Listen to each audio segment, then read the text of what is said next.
thought there was no way out. Yeah, I used to be scared of the light, and I was swallowed by doubt. I'd forgotten what freedom was like. Puzzle pieces on the floor, they don't fit in anymore. I'm changing, I'm changing. When they ask you who I am, what I've done and where I've been, there's one thing I want you to say. Tell them I'm brave, see it on my face. I am bigger than anything coming my way. It's a new day, now I'm not afraid. So if anyone asks you how I overcame, you can tell them I'm brave. Some days I come out on top, and some days I can't catch a break. But when that fire don't stop, I won't wish my troubles away. I've been down and I've been out, but if you look at me now, I'm blooming, I'm moving into better, brighter days. Yeah, this hope is here to stay. There's only one thing I can say. Tell them I'm brave, see it on my face. I am bigger than anything coming my way. It's a new day, now I'm not afraid. So if anyone asks you how I overcame, you can tell them I'm brave. Whoa, whoa, whoa. And we're gonna fight. Gonna be alright. Yeah, we're gonna fight. Together every step of the way. You can tell them we're brave. Now we're not afraid. We are bigger than anything coming our way. It's a new day. Now we're not afraid. So if anyone asks you how we overcame, you can tell them we're brave. Whoa, whoa, whoa. You can tell them we're brave. Whoa, whoa,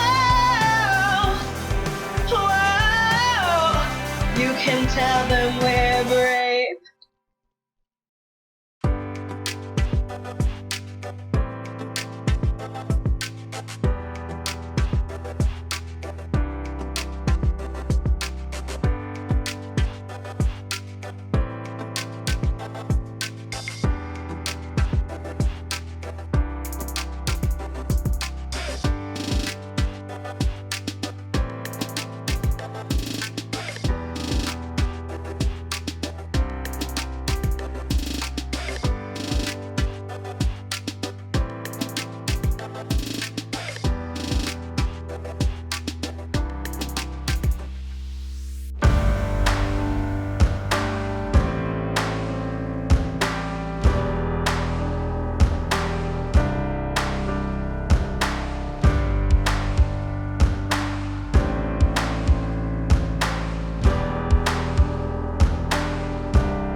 Hello, my name is Dr. Kaya Connor. I am a licensed social worker, the Vice President of the National Alliance on Mental Illness for the state of Florida, and Associate Professor of Mental Health Law and Policy at the University of South Florida. Hello, everyone. My name is Dr. Tonicia Freeman-Foster, and I am a certified diversity professional. I am also a change specialist with Change Matrix and co-founder of Kasudi Consulting Group. Kaya, it has been an honor to serve as a co-producer with you on this series of This Is My Brave, Stories from the Black Community. Having conversations about mental health is both healthy and necessary for each of us to live our best lives. Most definitely, Tonicia. And starting the conversation about mental health is tough, but it is so important, especially now in a time when the world is grappling with its longstanding history of systematic racism and protests against police brutality. Right now, important conversations regarding the mental health and wellness of African Americans are being brought to the surface. And This Is My Brave, Stories from the Black Community, has provided a platform for our 16 amazing cast members from across the United States to bravely share their stories of mental illness and treatment, recovery, and hope, to shine a light and amplify the voices within the Black community. This is why I'm super excited about this opportunity and this movement, Kaya. The cast members have worked extremely hard, and I'm so excited for the world to see and hear what we've had the privilege to witness over the past few months. Storytelling has always been a cornerstone for information sharing within the Black community. Throughout our history, we've shared stories of our successes, oppression, injustices, tragedies, and traditions. We found healing in expressing ourselves through song, dance, comedy, art, and spoken word. Our stories are powerful, our stories are critical to our existence, and our stories save lives. Exactly, Tonicia. So we want to thank our cast members for their willingness to share their stories in this virtual platform. It has truly been a blessing to work with all of you. We want to thank the University of South Florida, for it is with their funding through a call for research to understand Blackness and anti-Black racism that we were able to fund this production. We also want to thank the students at the University of South Florida, We Care, NAMI, the Central Florida Behavioral Health Network, and all of our community partners and volunteers who have supported this movement. Today, our cast members are sharing valuable, courageous, and powerful gifts with the world. Their stories, their lives, and their voices. As we prepare for the privilege to journey alongside of each of them today, we ask that you please enter this space from a place of love, respect, support, and empathy. Thank you again for joining us.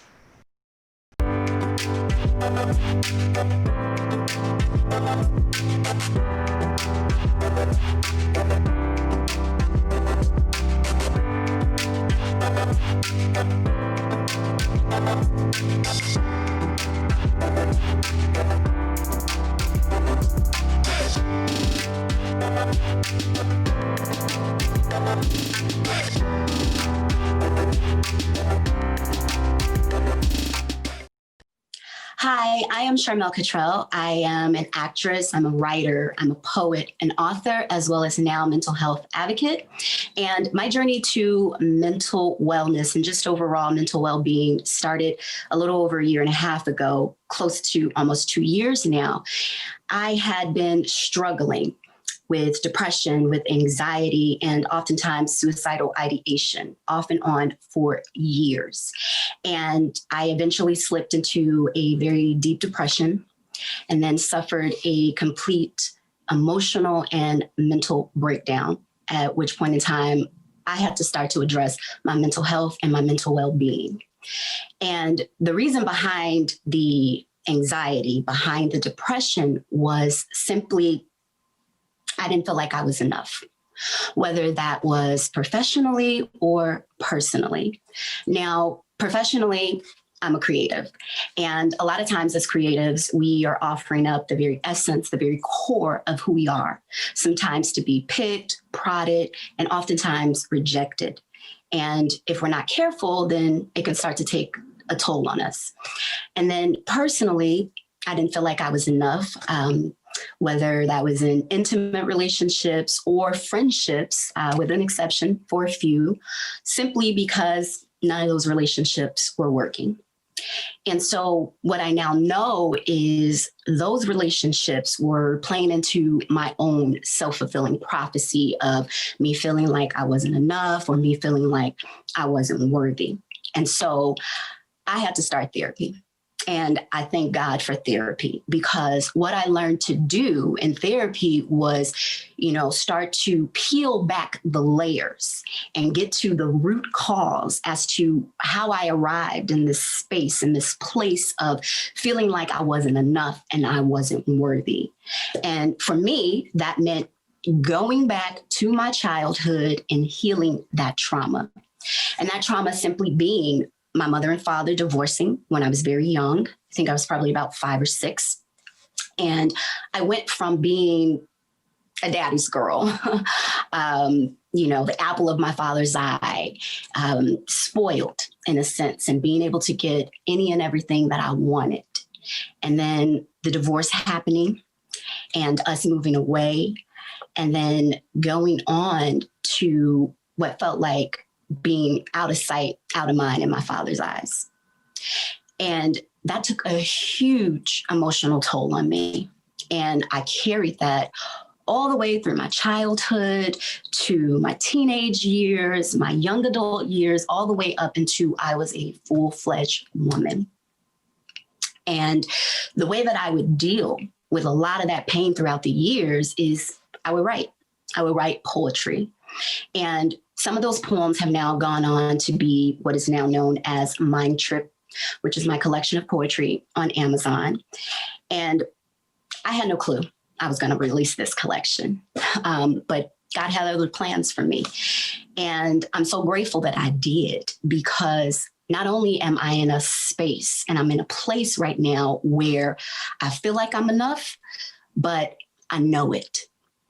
And I also know that, I had to start therapy so that I could, start my journey to healing, and not only use therapy, but also release this collection as another form to my healing, so that I could reach back to other women, especially who have gone through the same things that I've went through, or who are currently going through those same things that I've gone through, and just let them know that it is possible to not only rise up out of any situation and circumstance that you're going through, but also that it is very, very possible to have both God and therapy. You do not have to choose. And so what I want to do is I want to share a piece with you from my collection. It is titled We Rise. All my life, I had to fight. No, not like Sophia from Color Purple, but more because my mind spins in circles. See, childhood was the beginning to the end, that my sanity at times would not win. Feeling my feelings so deeply that so-called friends would move away from me sheeply. How was I supposed to know this thing called mental illness would grow? Blackout on days that were so bright, waking up in places that didn't feel right, drowning my pain and sorrows in any kind of booze, basically setting myself up to lose. Father never loved me properly. Maybe that's why there is no stopping me. Even on days I can't move from my bed, I know I've got to get out of my head. Living in a world where everyone is succeeding, but seems like I'm only capable of pleading. Begging for opportunities, but like Sandman, they only throw their shoe at me. Is there a God on this thing called life? Or just an omen that it comes with strife? Praying to become someone's wife. The thought of no love feels like a knife. Even on my darkest days, I am reminded, if the phoenix rises from the ashes, and everything I want in life, I will find it. It is possible to rise out of that situation and that circumstance. I know because I am a witness. I'm Charmel Catrell, and this is my brave.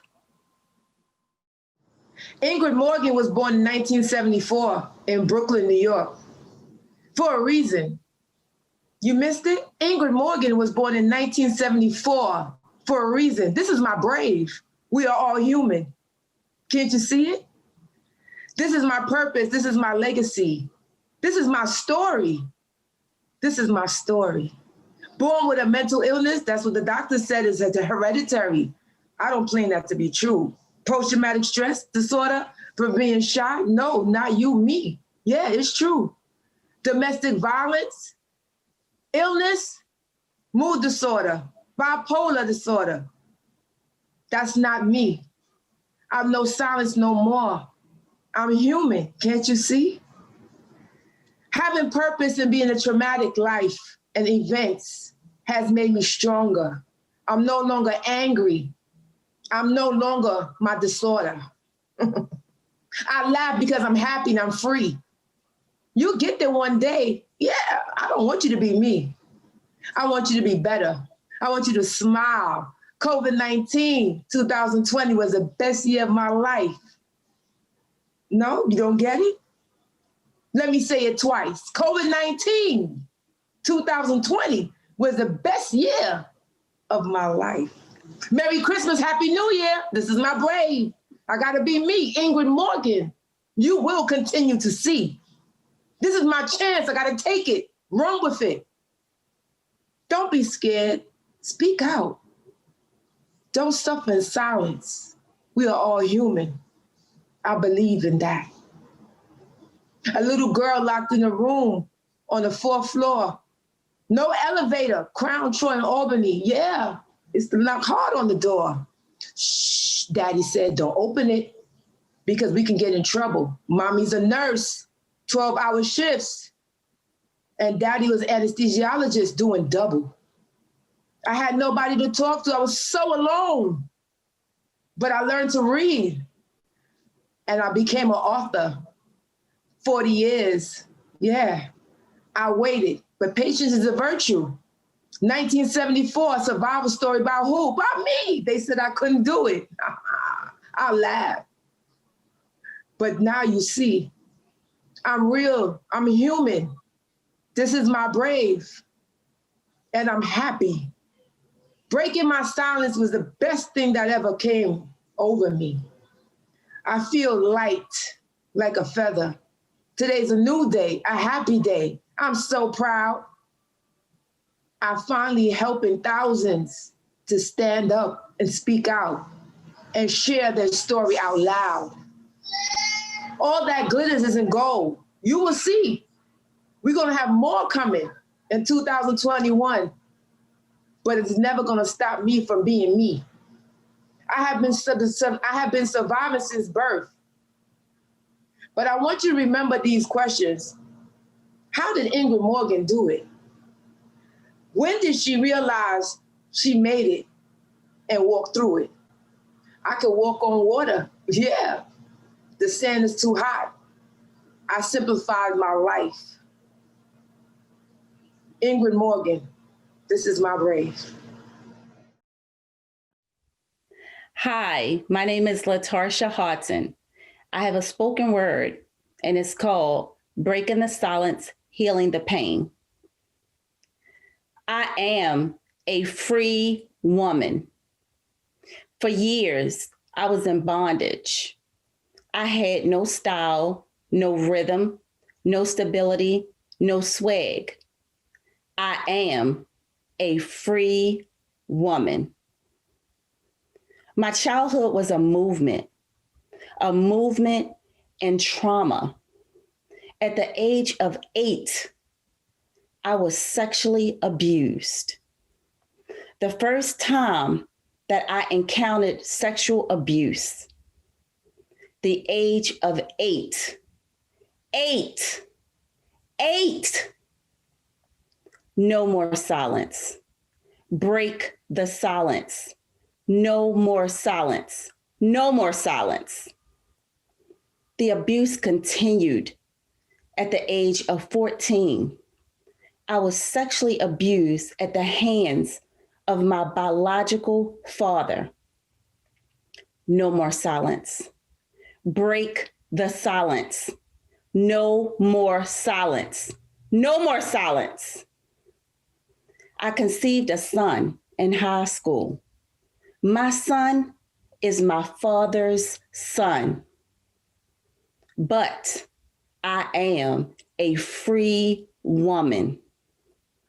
Traumatized, suffering in silence, no way out. My escape was a suicide attempt. Diagnosed, misdiagnosed, re-diagnosed. The doctor said bipolar, schizophrenia, heavily medicated. Then finally, post-traumatic stress disorder, PTSD. But I am a free woman. Looking for love in all the wrong places. No self-love, no love of self. So I went through 8 years of intense therapy. I found my true self. I found my true identity in Christ. Our movement, desensitization, and reprocessing. I saw how God viewed me, not how I viewed myself. Yes, I am a free woman. Divorced, married, remarried. I never wanted to remarry, but I started writing a book with a male friend of mine. He encouraged me to write my story. No more silence. Break the silence. No more silence.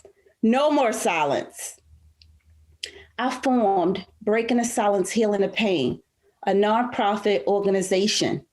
This took me back to my childhood sweetheart, who lived directly across the street from me in my adolescence.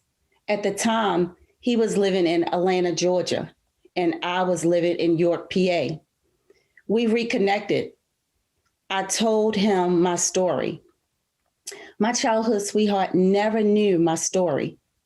After visiting each other for several months, we rekindled that love after 30 long years. After some time, he said to me, I'm moving back to get my wife. We married in 2017. Yes, I am a free woman. I created Just As I Am, a 12-step to self-love coaching program, mind, body, and soul, changing your mindset from the critics in your head, playing mental gymnastics, protecting your temple and embracing all your love and flaws for your body, cleansing your soul by forgiving those you relinquish your power to. I am a free woman. I have taken back all my power. I am breaking the silence and healing the pain and turning my pain into purpose.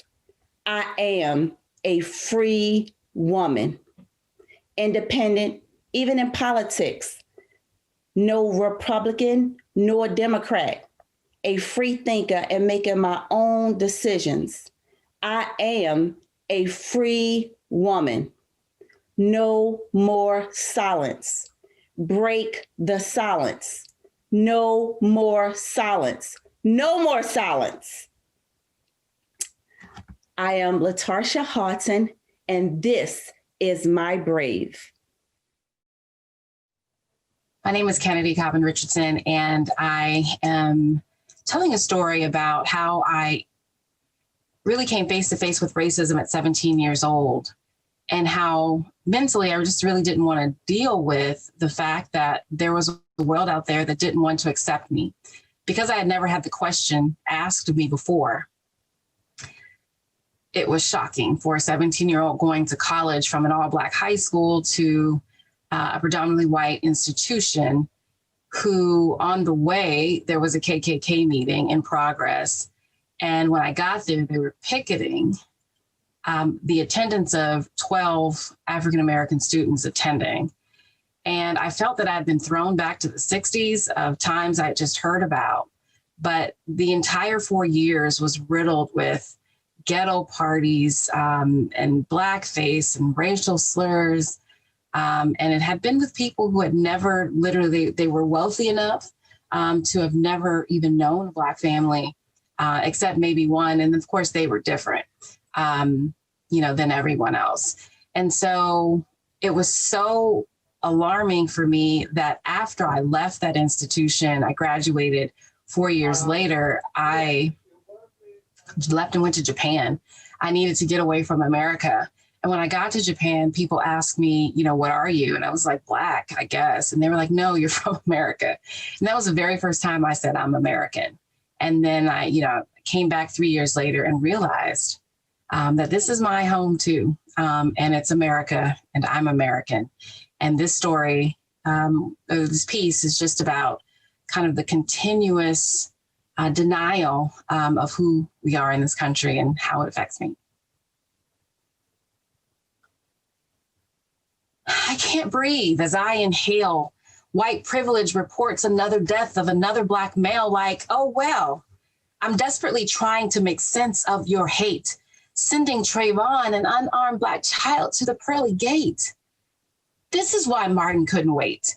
And Emmett Till's fate was sealed just because a white woman said so. And that strange fruit hung from those trees and bled so. And even when it wasn't enough just to kill us in the South, you had to dismember my grandfather's body and stick it in his mouth. You nasty, dirty spawn of Satan. You came out of your mother's womb hating. Is that your purpose in the world? Were you that garden snake that deceived that girl? Bringing your sin upon the world, and you tease us pretending that you're not real. But it's Jesus that we need, because if you understood how I feel, you kneeled and bowed down to get your life, homie. But it's fear that drives you, because truth is, you really know me. You know you're the extreme opposite of who we are. No matter what the competition is, we're the star. And just when you think we've maxed out and finished, we show you who's boss, and we take over golf and tennis. Bow down and understand that you can't win. And when you have used every weapon and we're still standing, what you gonna do then? Go back to that snake hole of sin and try again? Because when you do, I hope that Eve looks like me, because she ain't gonna be so easily deceived. She ain't falling for the okie doke. She believes every word her God spoke. And this time, you will be defeated. It only looks like you're winning, but you really just cheated. You see, you lost before you got started. We thought you were shitting, but your weak ass farted.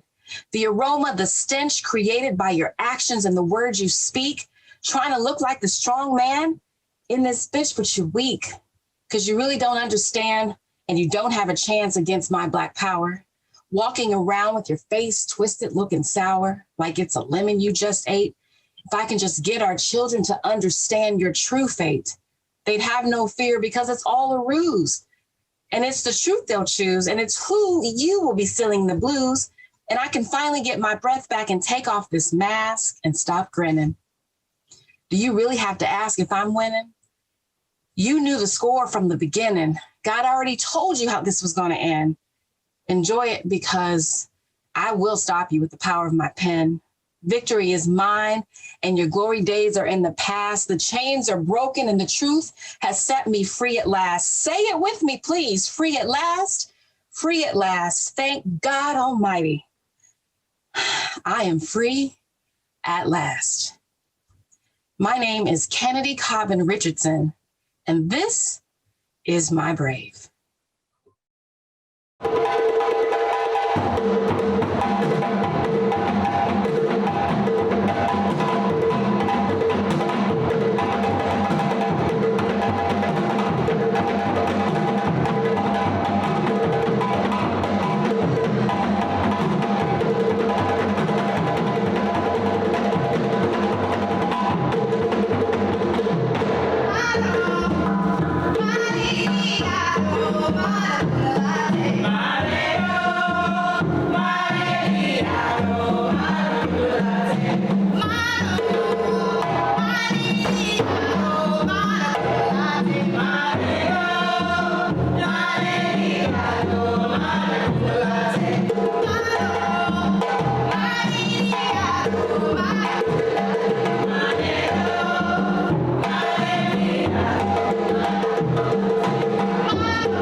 When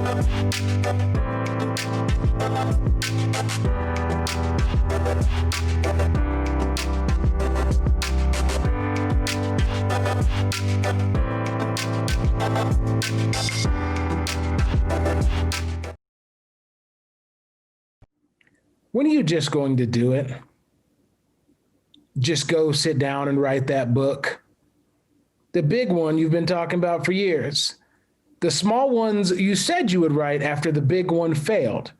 That screenplay, the letters that you needed to send, the one to her right now, the one to your family about the move to temper the nerves of losing that limb, the one to your niece on her sweet 16 to let her know that she's your hero, the book about soil loams, the book about bus lines, the one about rivers, the one about your childhood. What is wrong with you?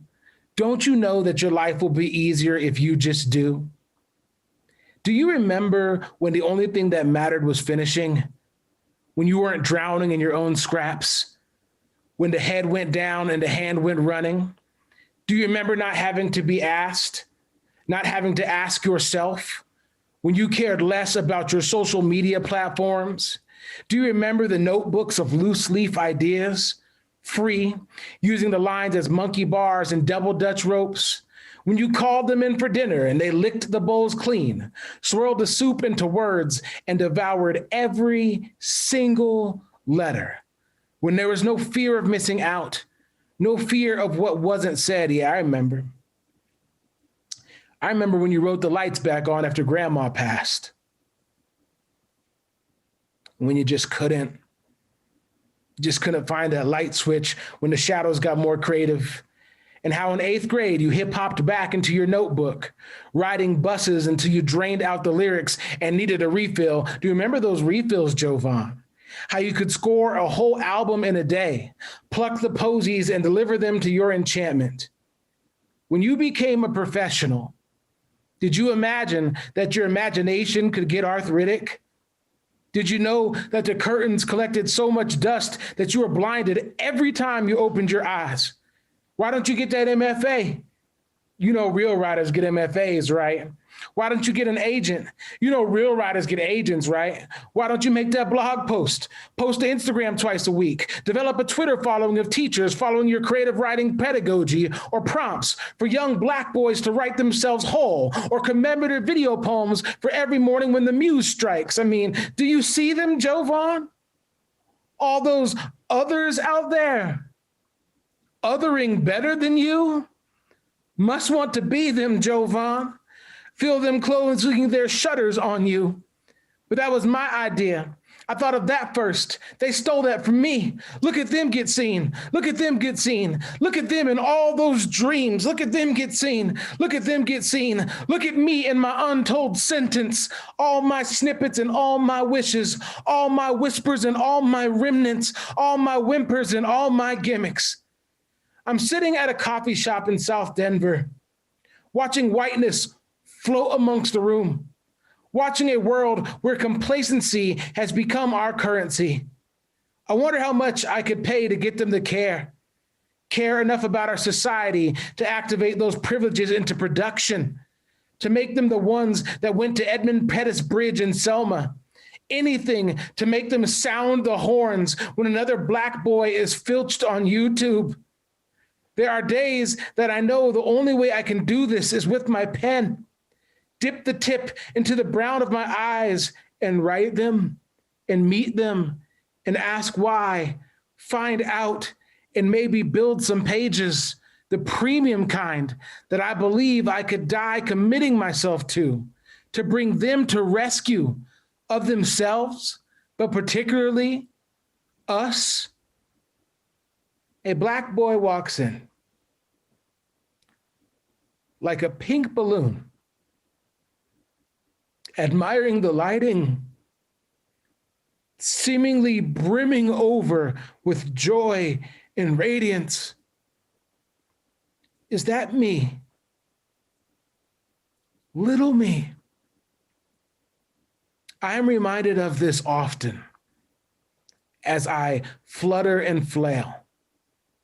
Me, a storm on the prairie, not seeing my beauty from the distance, only the fury in the clouds.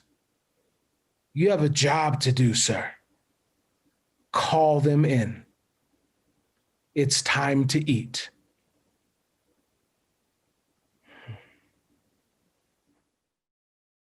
Today, we're going tuxedo shopping for my nephew, Kevin, for prom.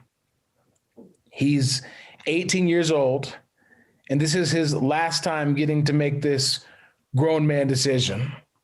Naturally, he wants the hot pink pants with the hot pink tie and the gator skin shoes.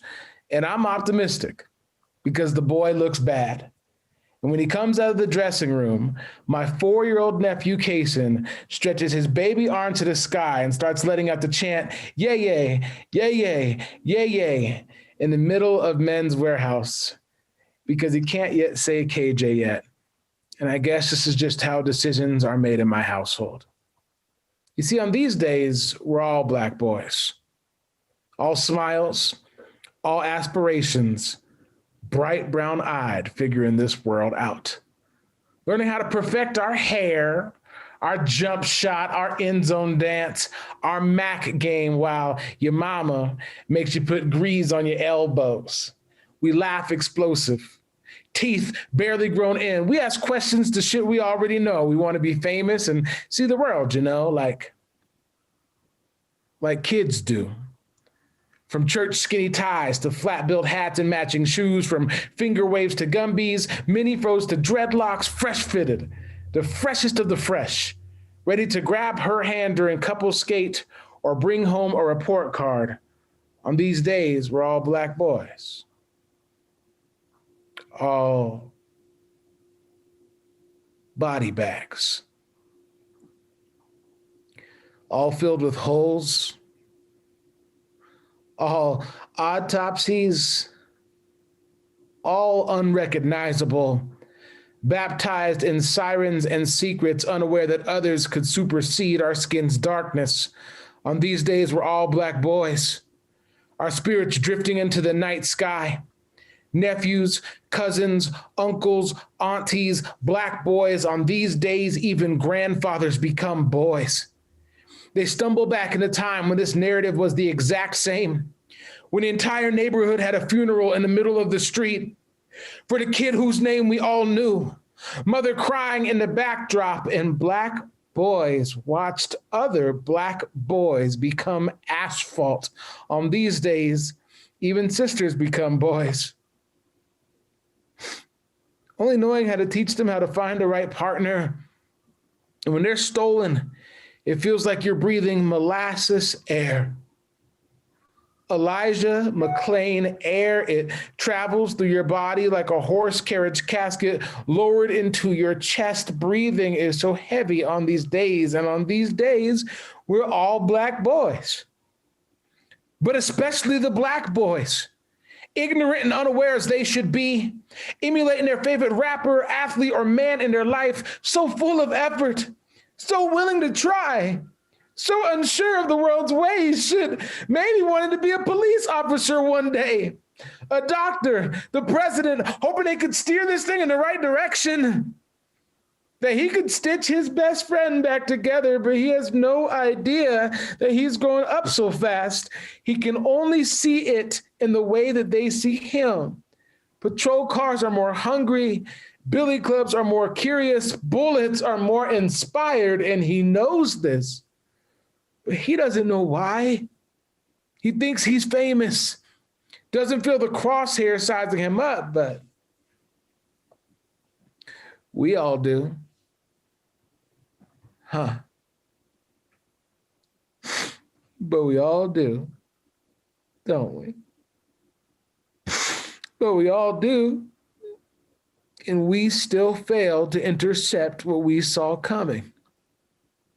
On these days, we're all Black boys, all broken, forever baffled, and right now out there in our own streets, bleeding.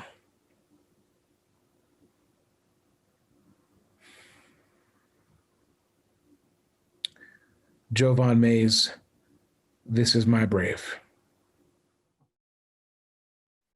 Shaded by black clouds, filled with doubts, fears, and feelings of being a burden. It's so heavy and dark, and no matter what, I can't escape its smother. The bed is the only place that gives me comfort and consoles my thoughts and soul. I pray at night to not wake in the morning, but I sing praises when my eyes open. I can't lay here all day, but I can't move to get up, and please don't turn on that light. Tears stream down my face at random for reasons unknown even to me. No, I don't want to talk about it, and please don't try making me. Just let me lay here, sleep. Please don't let me lay here. Help me. Get me out of this bed. I'm sending mixed signals, and no one knows which one to believe. Abandoned, abused, broken, beaten, used, useless. My thoughts tell me it's time to go, to end it all. My life has no meaning anyway. You're fat, ugly, and no one loves you. I can't turn off the voice that constantly reminds me. Die, die, die. You won't be missed. How the hell do I flip this switch? 4 weeks, maybe 5, sometimes longer. The misery lingers. But wait, I finally see the light at the end of the tunnel. It's coming fast like a train. From darkness to light. I feel high. I feel overly happy. I feel invincible. I can accomplish anything. I'll start projects that I'll never finish, a lot of them. I'll run out of places to put my materials, but I'm too ashamed to admit it. I am out of the bed after 6 long weeks.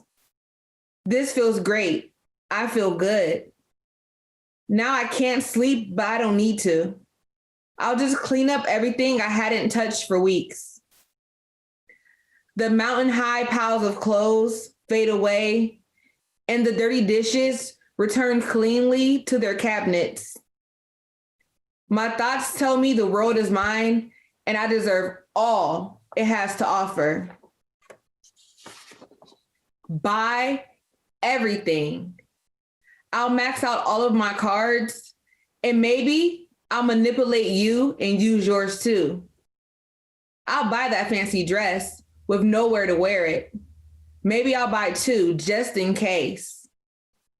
I'll hide the packages. No one needs to know how much I've bought. Is that new? They'll ask me, and I'll reply, no, I've had this for some time. I've been up for too long, and I can't control this irritability that's growing inside of me. Don't talk to me. Don't look at me. I am not in the mood. My 4 or 5 days of feeling on top of the world is quickly crashing. I can see the black cloud, and although I try, I can't stop it. The cycle repeats, and maybe the black cloud stays around a little longer, maybe a little shorter. Regardless, it repeats. The ups and the downs, they never stop. I'm tired of this broken roller coaster. Help me, help me. I've reached my breaking point and I want to run away. How can you run away from your brain? I really must be insane. 11 years of this vicious cycle, each year getting worse. 2 attempts, one a hanging and the other an OD. Previously, I've cut from my thigh all the way down to my knee. Help me, help me. I can't keep feeling this pain, but deep down, I'm so afraid. They'll put me in a straitjacket and throw me in a cold room with bad food and lock me away forever. But is that even true? Or is it just what I've seen on TV and in movies? I have to try. I have to take a chance because something has to change. A chance, I give it. And although scary at first, my life forever changed. This is different, much different. It's help. It's nice. It's what I needed. I talk and they listen. I talk and they actively listen. Someone actually cares. Someone cares and understands. Someone isn't judging me. Medication can be scary, but it's made for a reason. It's not really poison. Not the first combination or the second or third or even the fourth helped. But the fifth one helped. It more than helped. It changed the way I thought. This is different. This is nice. This is what normal feels like. No more ups and downs, sleepless nights, or being unable to stay awake. The thoughts of suicide eventually fade and the impulsive shopping goes away. The black cloud hasn't been spotted, but if it is, I know who to call and where to run and hide. Bipolar 2 disorder, I'll always live with you, but you'll never have control again. I'm okay. I'm good. This is what recovery feels like. Recovery is possible, and people do recover. Thank you. My name is Jillian Rouse, and this is My Brave. It was a cold, damp day in January. Teenage girls were talking and laughing as they prepared to take ballet class. I was seated at a steel chair at a round brown table. The table had chips in it, and I ran my fingers across that chipped wood as I anxiously awaited the response from this young music producer seated right across from me. I was 9 months sober, and this was my first time sharing something I'd written with anybody. It was also my first time pursuing this artist life that called me to get sober. The ballet class started.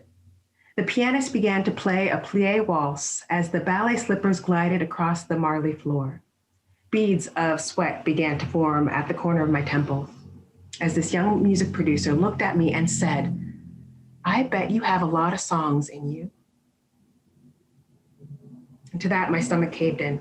My armpits began to sweat, and I was transported back into time. It was a warm spring day in Boston's Theater District. I was anxiously awaiting my sister. She was running late. I was 13, and I had not yet learned anything about patience. As I leaned my back against the warm brick of the Schubert Theater, smells of greasy, cheesy pepperoni pizza danced with cigarette smoke as people took their last drag or their last bite before entering the theater. Out of the corner of my eye, I see my sister and a couple of her friends exiting the theater. Before she could say anything, I shouted, "Where were you? I've been waiting for you forever." And to that, she responded, "I was in the lobby waiting for you." In that moment, my 5'8", overweight, awkward 13-year-old frame became a 5'5", overweight, awkward 13-year-old frame. I bowed my head as I followed my sister into the theater. As we walked, I could hear one of her friends saying, "God, what is wrong with your sister?" As we walked up the stairs towards the balcony, I couldn't help but notice the gross burgundy carpet. I wondered, do hotels and theaters all shop at the same ugly carpet store?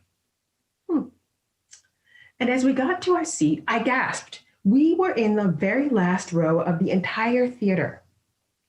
I sat down. My 5'8", overweight, awkward 13-year-old frame couldn't barely fit into the chairs. I was so uncomfortable. And worst of all, the stage looked like shit. We were seeing the musical that rocked the nation, Rent. All those months of hearing Seasons of Love. And this is what the stage looked like? I closed my eyes.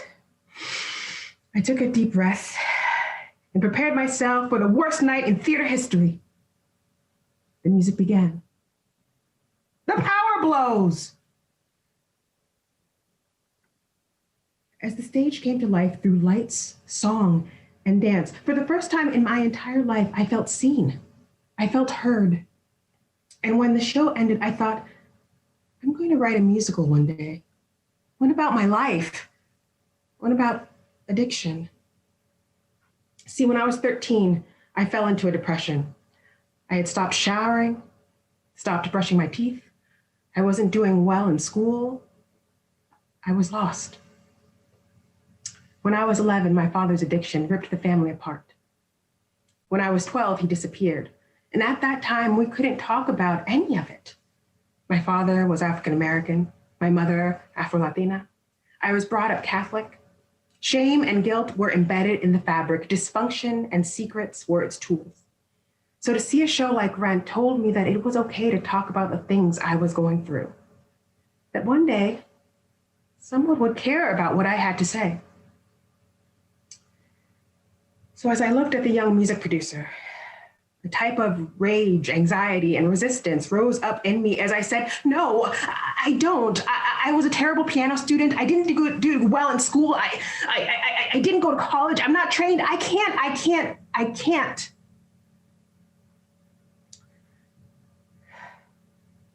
I sunk back into my chair and I felt defeated. For years, the idea of writing a musical got me through, even when I stopped believing it was possible. Even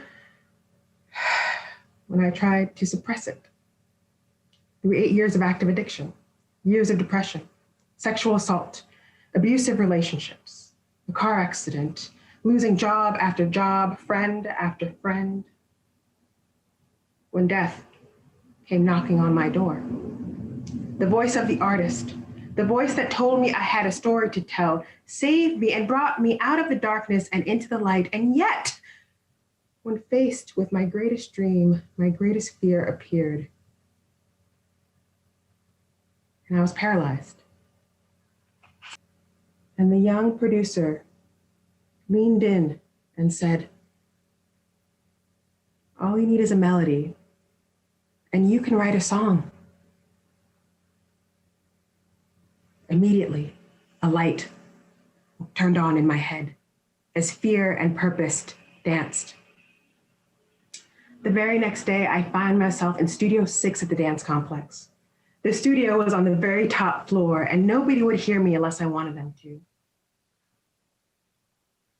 I sat at an upright, tan, out-of-tune piano.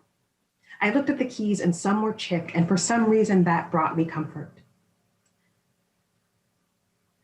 And that voice entered the room. Noticing my fear, it said, just take a leap of faith and have a bit of hope. For the next 3 weeks, I would show up at that upright, tan, out-of-tune piano and play the piano for 1 hour a day. I didn't know what I was doing, but something inside me told me that if I just kept showing up, I would have a song. After 3 weeks of showing up for 1 hour a day, I had 1 minute and 58 seconds of music. No lyrics, just music.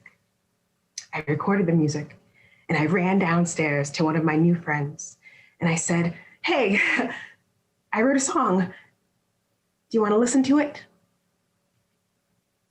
And as she was listening to it, I knew, depending on what she said, would seal my fate. When she was done, she said, Elizabeth, it's good. It's really good.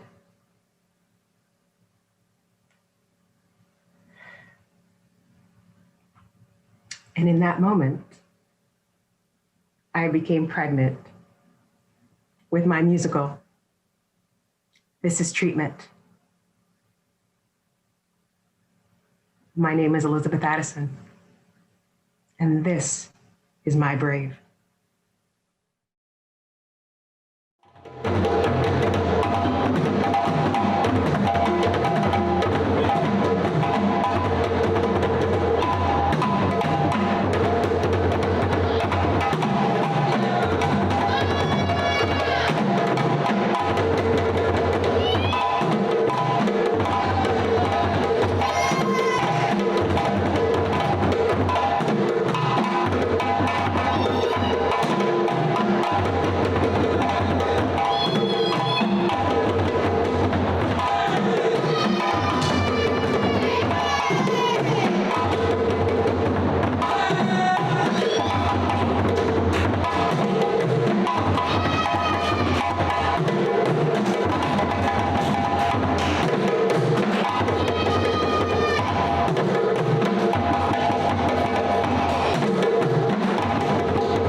Greetings, and thank you all so much for allowing me to be a part of This Is My Brave Story. I am Dr. Carleah East.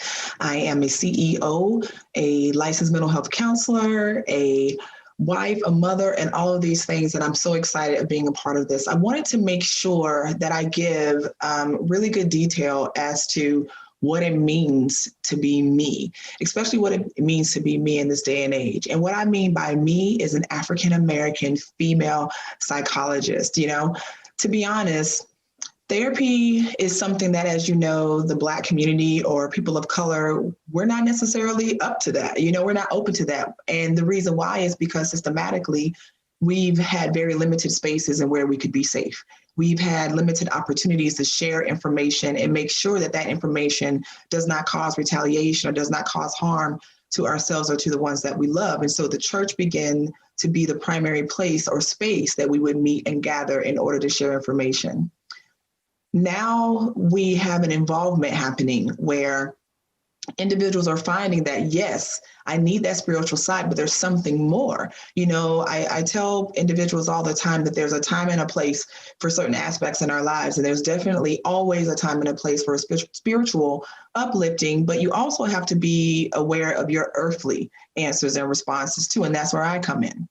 You know, therapists of my caliber really only make about 12 to 15% of the total population in the US. So as you can tell, and as I'm explaining it to you, it wasn't written for me, right? Being a psychologist, being a psychotherapist, being a counselor, that blueprint wasn't written for a person of color. And it definitely wasn't written for a female person of color. We know predominantly we see white males between the ages of 45 and 65 in this particular realm. And so when I walk in the door every day and meet a new face or walk into a sea of faces when I do a presentation, I get to change and challenge that misconception. I get to change and challenge that stereotype that we hold on to for so long, because guess what? Our faces are often seen in the world.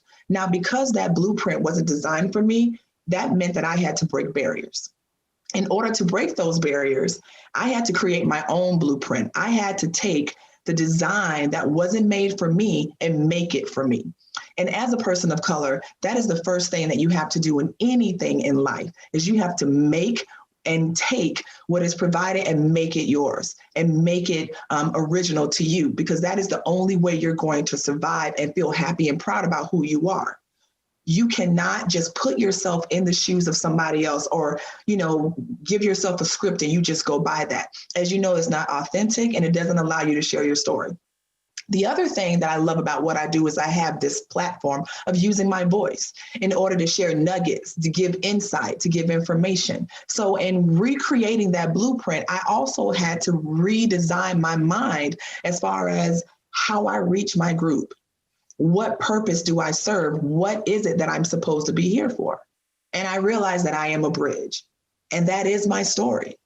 I am a bridge. My job not only allows me to heal the minds, to provide hope, and to instill happiness, but it also gives me an opportunity to start a bridge between the African-American community and therapy, but also build a bridge between Black and white. Because as you know, there are things in our community of color that doesn't translate to other communities and vice versa. There's also the way that we speak that doesn't translate sometimes, all the time. I'll give you an example. One of the things about being in my field that I learned very quickly is that I get labeled. I either get labeled as being, aggressive when I'm actually passionate about what I do. I also get labeled as being white because I may not be urban enough, or I don't speak down enough, or whatever the situation may be. And so it's hard to be in that space, because here I am, a person of color, willing and able and ready to serve my community 10 toes down without any question. And it's the same community that I'm serving and fighting to serve that has a problem with it. They may have a problem with me because they feel that I may not be Black enough, right?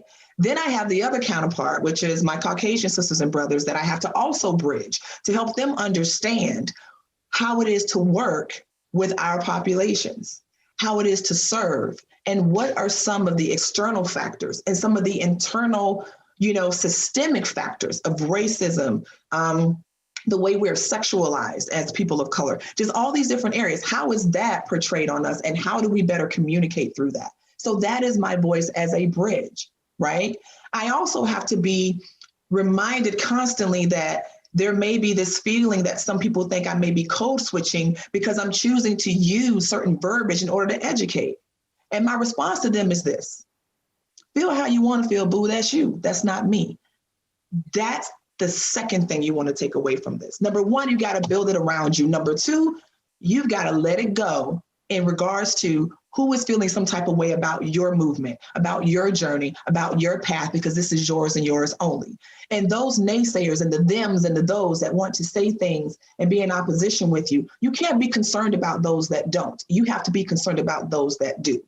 So when my community necessarily didn't support me initially, or when I get questioned or called out, so to speak, from not being Black enough, I ignore that, because at the end of the day, I know who I am and I know whose I am. And honey, this color has never changed since birth. So I am Black, and I'm unapologetically educated in Black, and I'm okay with that. And so you also have to be okay with being your own authentic self, with being true to you, because you will constantly come up against people trying to decide what your value is. And you have to decide your own value. You have to know that your tears don't compromise your strengths. You have to know that there are times in your life that you need to put him or her on the shelf. You need to know that there are moments that you need to take a pause for the cause and recognize that you need to sit down, right? Because you're moving too fast.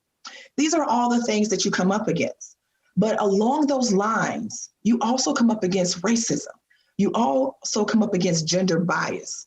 You also come up against just people that are petty and hateful, because you have the nerve to be resilient. You have the nerve to have strength growing in your DNA, and you have the nerve to recognize that and walk with your head high. So I challenge you to continue to do so. You don't allow anybody to define you, because you are your own definition, and you stay strong and proud of who you are, whose you are, and what purpose you know you are to serve in this world. Because everybody that has an opinion will also think that they can tell you what you can and can't do if you choose to hear and listen to that opinion. But if you choose to take that and put it on the shelf with everything else that everybody's going to say about you, then you're one step ahead of the game. You want to keep fighting. You want to keep pushing, because you are brave. I am brave. And this is my story. Thank you so much for attending our show. This is My Brave, Stories from the Black Community.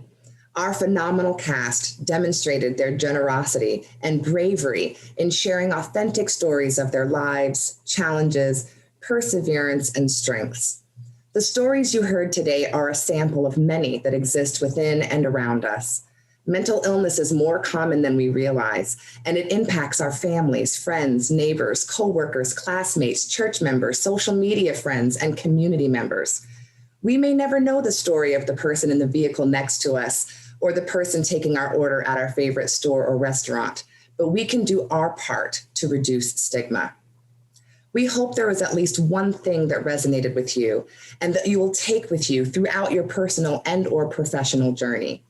We also hope that your experience with us today empowers you to live your truth and gives you the awareness necessary to inspire others to live their truth as well. Just remember, mental health is health too. Thank you all again. Be safe and be well.